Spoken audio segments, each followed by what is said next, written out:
మకర రాశి వారికి చైత్రమాస అమావాస్య సందర్భంగా ఎలాంటి విధులను పాటించాలో తెలుసుకుందాం.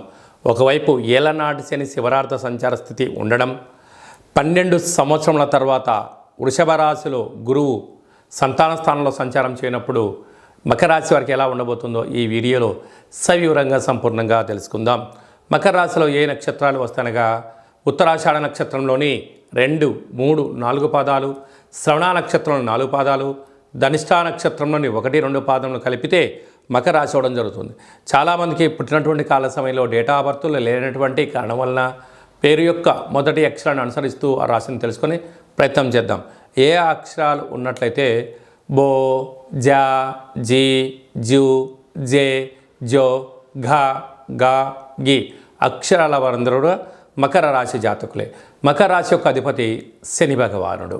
వీరికి ఏలనాటి శని శివరార్థ సంచార స్థితి ఉండడం ఒక రకమైనటువంటి పరిస్థితిగా భావించగలగాలి.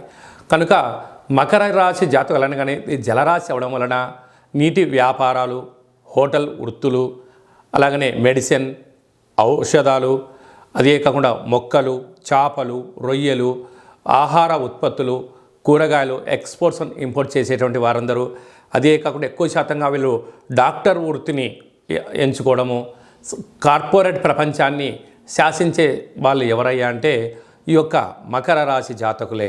ఎందుకనగా రాశాధిపతి శని అవ్వడం వలన యంత్రాలు, ఆయుధాలు, కొరముట్లు, గనులు, అలాగనే మైనింగ్స్, రోడ్లు, భవనాలు, గృహ నిర్మాణ కార్యక్రమాలు చేసే వారికి కూడా చాలా అరుదైనగా, అంటే వీళ్ళు ఏమిటయ్యా అంటే అనుభవించడానికే పుట్టేవారు ఎవరయ్యా అంటే మకర రాశి జాతకులే.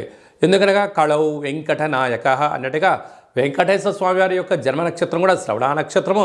అది మకర రాశిలో ఉండడం వలన భోగ పురుషుడు ఎలా ఉంటాడో, ఇంట్లో ఒక్క మకర రాశి జాతకులు ఉంటే ఇంట్లో వాళ్ళందరూ కష్టపడుతూ ఉంటే వారు దాన్ని ఆస్వాదిస్తూ అనుభవిస్తూ మళ్ళీ వారే వీళ్ళకి సలహాలు సూచనలు ఇచ్చే పరిస్థితి ఉంటుంది.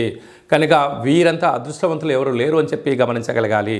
కనుక వీరు చదువులలో ఉండడం, అడ్వకేట్స్గా ఉండడం, న్యాయవాదులుగా ఉండడం, ఎక్కడైతే బ్రెయిన్ వర్క్ చేసి డబ్బులు సంపాదించేటువంటి మొదటి వరుసలో ఎవరు ఉంటారయ్యా అంటే మకర రాశి జాతకులే ఉంటారు.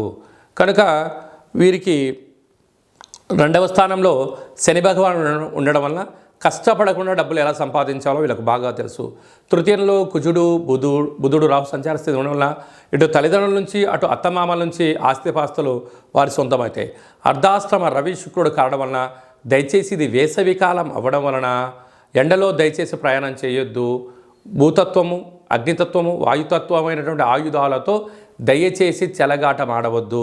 సంతాన స్థానంలో గురు సంచార స్థితి ఉండడం వలన నూతనంగా వివాహమైన దంపతులకు పుత్రిక సంతాన యోగము, పిల్లల యొక్క చదువులు, పిల్లల యొక్క అభివృద్ధి, విదేశాలకు వెళ్ళాలి, విదేశీ విద్యను అభ్యసించాలనే కోరిక నెరవేరబోతుందని చెప్పి గమనించాలి.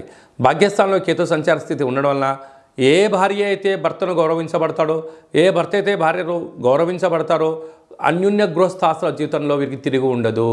కనుక ఈ చైత్రమాస అమావాస్య సందర్భంగా మీ జన్మ నక్షత్రం రోజున అష్టమి అమావాస్య పూర్ణిమ సందర్భంగా దూరావాయు జల ప్రయాణాలు పెట్టుకోకపోవడం ఉత్తమోత్తంగా భావించగలగాలి. కనుక వీరు ఈ కాళభైరవ స్వామి వారికి పాయసాన్నంతో కూడుకున్నటువంటి చక్కెర పొంగలిని నైవేద్యంగా ఏర్పాటు చేసి కాళభైరవ భక్తులకి ప్రసాదం దానం చేయడం వలన కర్మ విమోచనమయ్యి వారు ఏదైతే అనుకుంటారో దాన్ని విజయం సాధించడం అవుతుందని చెప్పి గమనించాలి.